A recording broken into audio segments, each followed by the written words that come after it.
ভোলা জেলার চরফ্যাশন উপজেলাস্থ Abdullah Al Islam Jacob degree কলেজের অধ্যক্ষ M A Majed Jacob degree college, Osmanganj united কৃষি ইনস্টিটিউট সহ 9টি শিক্ষা প্রতিষ্ঠানের নিয়োগ বাণিজ্য, জালিয়াতি করে নিয়োগ প্রদান, ভর্তি বেতন ও পরীক্ষার ফির টাকা আত্মসাৎ, নিজস্ব তহবিল তসরুপ, আত্মীয়স্বজন ও বিএনপি নেতাকর্মীদের জমি দখল এবং ক্ষমতার অপব্যবহার করে অবৈধভাবে জ্ঞাত আয় বহির্ভূত শত কোটি টাকার মালিক হওয়ার বিষয়টি স্থানীয় পর্যায়ে ব্যাপক চাঞ্চল্যের সৃষ্টি করেছে।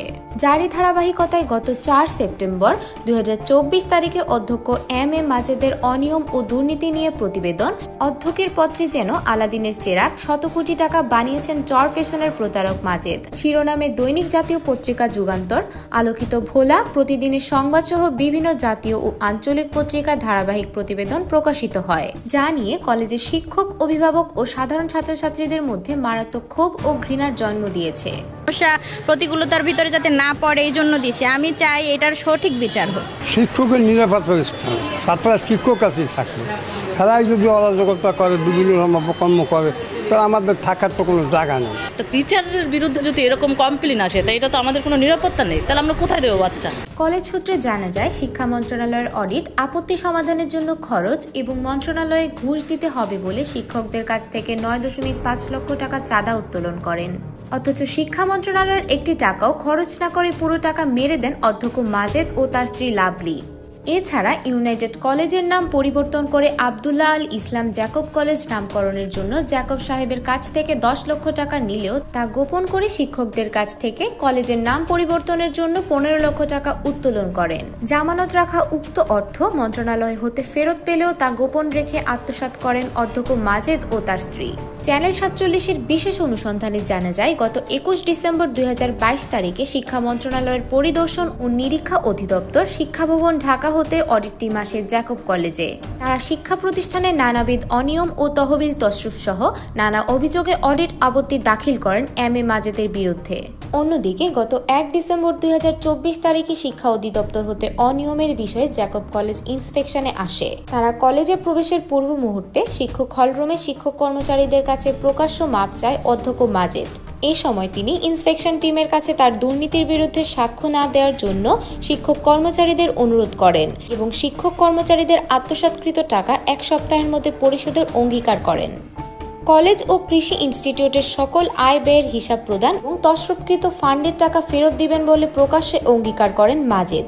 অথচ ইন্সপেকশন টিম ঢাকায় চলে যাওয়ার পর প্রতারক মাজেদ দুর্নীতি ও আধিপত্য বিস্তারের স্বরূপে ফেরত আসেন। মাজেদ দুর্নীতি ও অনিয়ম ধামাচাপা দেওয়া এবং ইন্সপেকশন টিমকে ম্যানেজ করার কৌশল হিসেবে এ ধরনের ছলনার আশ্রয় নেন বলে জানা যায়। চ্যানেল 47-এর বিশেষ অনুসন্ধানে মাজেদ ও তার পরিবারের আরও অন্ধকার জগতের সন্ধান পায় বিশেষ টিম। জ্যাকব ডিগ্রি কলেজের ছাত্র হিসেবে এক অধ্যক্ষ মাজেদ স্যারের দুর্নীতি বিচার ও অপসারণ চায়। একজন অধ্যক্ষ ভূমিদস্যু ও দুশ্চরিত্র হলে আমাদের কি শেখাবেন? ওনার স্ত্রী ও ছেলে মেয়েদের নানা অপকর্মের ভিডিও ভাইরাল হয়েছে।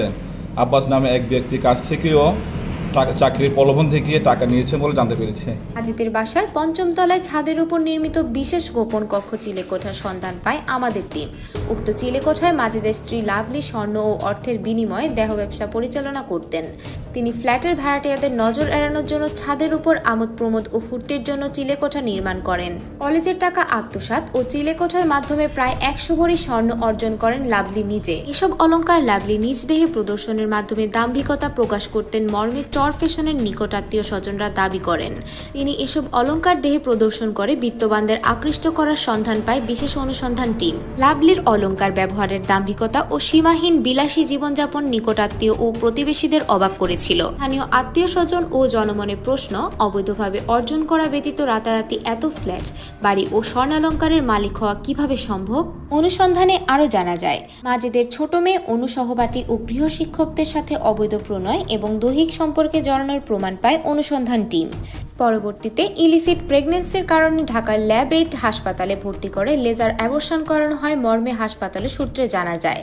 বিষয়টি মাজেদ গোপন রাখার চেষ্টা করে এবং অসুস্থতাজনিত কারণে তার ছোট মেয়ে অনু ঢাকার ল্যাব 8-এ ভর্তির কথা আত্মীয় স্বজনদের কাছে প্রকাশ করে।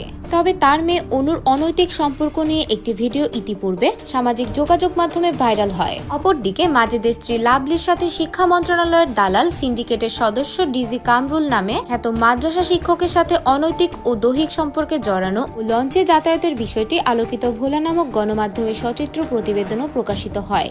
অপরদিকে গত 20 সেপ্টেম্বর 2024 তারিখে মাজেদের ছেলে বিএম কলেজের রাষ্ট্রবিজ্ঞান বিভাগের ছাত্র আব্দুল্লাহ সাইদ বাসার গৃহকর্মী মিষ্টি আক্তারকে জোরপূর্বক ধর্ষণ ও অনৈতিক কাজে লিপ্ত হতে বাধ্য করে। পরবর্তীতে মেয়েটির গলায় ফাঁস দেওয়া অবস্থায় স্থানীয়রা দরজা ভেঙে উদ্ধার করে চরফ্যাশন হাসপাতালে নিয়ে 19 ঘন্টা পর মেয়েটির জ্ঞান ফিরে। এছাড়া সাইদির বন্ধু ও আত্মীয়স্বজনদের দাবি মাজেদের ছেলের নারী কেলেঙ্কারি ও মোটরসাইকেল বিলাস যেন এক নিত্য নৈমিত্তিক ঘটনা। তার বাবার অবৈধ অর্থ দিয়ে সে প্রতি মাসে নিত্য নতুন মডেলের কার ও মোটরসাইকেল সংগ্রহ করে বন্ধু মহলে অবৈধ অর্থের দাম্ভিকতা প্রকাশ করতেন। মাজেদ ঘটনাটি টাকার বিনিময়ে ধামাচাপা দেন বলে জানা যায়। মাজেদের স্ত্রী লাভলি দুর্নীতি ও অনৈতিক সম্পর্কের মাধ্যমে অর্জিত টাকা এবং স্বর্ণ বাসায় ভর তৈরি করে নিজে হেফাজত রাখতেন। বাসায় টাকা ও স্বর্ণ রাখার ভর থাকার বিষয়টি জানাজানি হলে এসব টাকা ও স্বর্ণ সরিয়ে ফেলেন। অপরদিকে অধ্যক্ষ মাজেদের ছবল থেকে তার আত্মীয় স্বজনও রক্ষা পায়নি। তার চাচাতো ভাই বরকত আব্দুল্লাহ আল ইসলাম জ্যাকব কলেজে অ্যাকাউন্টিং সাবজেক্টে সহকারী অধ্যাপক হিসেবে কর্মরত রয়েছেন। বরকত সাহেবের ওসমানগঞ্জের বাড়ির জমি ভুয়া কাগজপত্র তৈরি করে দখলে নেন ভূমিদস্যু অধ্যক্ষ মাজেদ। পরবর্তীতে বরকত এম এ মাজেদ ও তার স্ত্রীর অত্যাচারে জমি ও ভিটে বাড়ি ছেড়ে অন্যত্র বাড়ি করতে বাধ্য হয় বলে প্রমাণ পাওয়া যায় অনুসন্ধানে। এছাড়া মাজেদের ভাই বজলু, ভাইগনা ফরিদ ও ভাই ভাতিজাদের সম্পত্তি থেকেও বঞ্চিত করার অভিযোগ রয়েছে মাজেদের বিরুদ্ধে। এভাবে মাজেদ প্রভাব বিস্তার করে অনেকের জমি নিজের দখলে নেন। গত 5 আগস্ট 2024 তারিখে ছাত্র জনতার আন্দোলনের প্রেক্ষিতে আওয়ামী লীগ সরকারের পতন হলে দুরন্দর ও প্রতারক মাজেদ পাওনাদার এবং স্থানীয় মানুষের তোপের মুখে চরফ্যাশন থেকে পালিয়ে আত্মগোপনে চলে যান। পরবর্তীতে গত 30 সেপ্টেম্বর 2024 তারিখে পলাতক অবস্থা থেকে আকস্মিক কলেজে এসে কলেজের ভুয়া বিল, ভাউচার ও অনিয়ম ডাকার জন্য বিভিন্ন রেজিস্টার খাতা এবং ডকুমেন্টস ভাগিয়ে নিজের হেফাজতে নেন মর্মে প্রমাণ রয়েছে। স্থানীয় পর্যায়ে তিনি লুটপাট, নিয়োগ, বাণিজ্য ও জাল জালিয়াতির বিশেষজ্ঞ হিসেবে পরিচিত। তিনি এসব প্রতিষ্ঠানে বিভিন্ন অপকর্মের পাশাপাশি পরীক্ষা সেন্টার কন্ট্যাক্ট করে প্রভাব বিস্তার ও নকল সাপ্লাই দিয়ে পাশের হার বাড়াতেন। এম এ মাজেদ ডিগ্রি পাশ কোর্সে পাশ করা ও অধ্যক্ষ পদের জন্য যোগ্যতা না থাকা সত্ত্বেও ভুয়া অভিজ্ঞতা সনদ এবং অনিয়ম করে তাকে নিয়োগ দেওয়া হয়েছে মর্মে অনুসন্ধানে জানা যায়। চ্যানেল 47-এর বিশেষ অনুসন্ধানে জানা যায় এম এ মাজেদ বিভিন্ন অনিয়মের মাধ্যমে অর্জিত অর্থ দিয়ে ভোলার চরফ্যাশনের ভদ্রপাড়ায় লাভলি ম্যানশন নামক 2টি ভবনে অনুমোদনহীন 24টি ফ্ল্যাট নির্মাণ, ওসমানগঞ্জে 3 একর জমি, ঢাকার মোহাম্মদপুর ও গুলশানে 4টি ফ্ল্যাট, রাজধানীর পোস্তগোলা 5 কাঠা জমি, বরিশাল ও চট্টগ্রামে 4টি প্লট, ভূমিহীন সেজে চরপাতিলা, চর কুকরিমুকরিতে 50 একর জমি সহ নামে বেনামে নিজে ও পরিবারের সদস্যদের নামে করেছেন সম্পদের পাহাড়। অথচ জ্যাকব কলেজ এমপিওভুক্ত হওয়ার আগে লালমোহন উপজেলার গজারিয়ায় 1500 টাকায় ঘর ভাড়া থেকে মানবতার জীবনযাপন করতেন এম এ মাজেদ। দরবেশে লেবাসের অন্তরালে শিক্ষার্থীদের যৌন হয়রানি করার অভিযোগ রয়েছে। বিগত 2016 সালে এনটিআরসি কর্তৃক নিয়োগ প্রক্রিয়া শুরু হওয়ার আগে পর্যন্ত কলেজের শিক্ষক কর্মচারীদের 37টি পদের জন্য কয়েকশো লোকের কাছ থেকে নিয়োগের মিথ্যা আশ্বাসে টাকা উত্তোলন ও কলেজের নিজস্ব ফান্ডের টাকা তছরূপ করে কয়েক কোটি টাকা হাতিয়ে নেন। এছাড়া জ্যাকব কলেজের জমি নিজের স্ত্রীর নামে লিখে নেওয়া ও নিকটস্থ মসজিদের জায়গা নিজের দখলে নেওয়ার প্রমাণ মিলেছে অনুসন্ধানে। তার অপকর্ম নিয়ে স্থানীয়দের সমালোচনার পারদ তুঙ্গে। তবে স্বজনপ্রীতি করে ডেমনস্ট্রেটর পদে নিয়োগ পাওয়া তেল ব্যবসায়ী শ্যালক পল্টন তার সকল অপকর্মে সহযোগিতা করেছেন বলে জানা যায়। আরও অভিযোগ রয়েছে। আব্দুল্লাহ আল ইসলাম জ্যাকব কলেজে বিগত 2022 সালের 15 আগস্ট জাতীয় শোক দিবসের আলোচনা সভায় অধ্যক্ষ এম এ মাজেদ জেড ফোর্সের সফল কমান্ডার ও শহীদ প্রেসিডেন্ট জিয়াউর রহমানকে স্বাধীনতা বিরোধী বলে আখ্যা দেন এবং বর্তমানে সবচেয়ে জনপ্রিয় বিএনপির ভারপ্রাপ্ত চেয়ারম্যান তারেক রহমানকে নিয়ে কটূক্তি করায় ব্যাপক নেতিবাচক প্রতিক্রিয়া তৈরি হয়।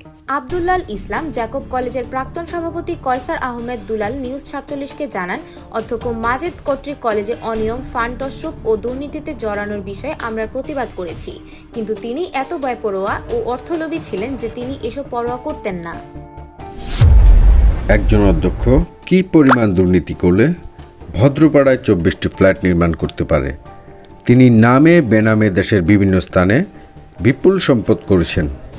আমরা গণমাধ্যমে দেখেছি। অবিলম্বে দুর্নীতি দমন কমিশন কর্তৃক কলেজ হতে তাকে অব্যাহতি দেওয়া প্রয়োজন। সরকারের যারা দেখভালের দায়িত্বে আছেন তারা কেন চুপ রয়েছেন, এই বিষয়টাই আসলে আমাদের এখনো বোধগম্য না। চরফ্যাশন পৌরসভার প্রাক্তন মেয়র জানান, চরফ্যাশনের ভদ্রপাড়ায় 2টি ভবনে 24টি ফ্ল্যাট অনুমোদন না নিয়ে অবৈধভাবে নির্মাণ করেন মাজেদ। তবে এসব অপকর্মের বিষয়ে অধ্যক্ষ মাজেদের বক্তব্য জানতে চাইলে তিনি প্রতিবেদককে টাকার বিনিময়ে ম্যানেজ করার প্রস্তাব দেন। তার দুর্নীতি ও পরিবারের অপকর্ম প্রকাশ না করার অনুরোধ জানান। স্থানীয় বাসিন্দা হিসাবে অধ্যক্ষ মাজেদের দুর্নীতি বিচার চাই। আমরা দেখেছি জ্যাকব ডিগ্রি কলেজে 2008 সালে চালু হয়, অথচ 1999 সালে প্রতিষ্ঠিত হয়ে দেখিয়ে সরকারে বিপুল টাকা আত্মসাৎ করেন। এছাড়া কলেজের নিজস্ব ফান্ড, তসরুপ, নিয়োগ, বাণিজ্য ও কৃষি ইনস্টিটিউটের টাকাও আত্মসাৎ করেন। সে কলেজে আয় ব্যয় হিসাব দেন না, হিসাব চাইলে প্রচুর মিথ্যা কথা বলেন। অপরদিকে শিক্ষক, অভিভাবক, স্থানীয় বাসিন্দা ও সুশীল সমাজের ব্যক্তিবর্গ মাজেদের দুর্নীতি, অপকর্ম ও স্বেচ্ছাচারিতার মাধ্যমে বিপুল পরিমাণ অর্থ লুটপাট করে হতদরিদ্র থেকে রাতারাতি শত কোটি টাকার মালিক হওয়ার বিষয়ে অধ্যক্ষের পদ হতে অব্যাহতিপূর্বক আইনগত ব্যবস্থা গ্রহণের জোর দাবি তুলেন।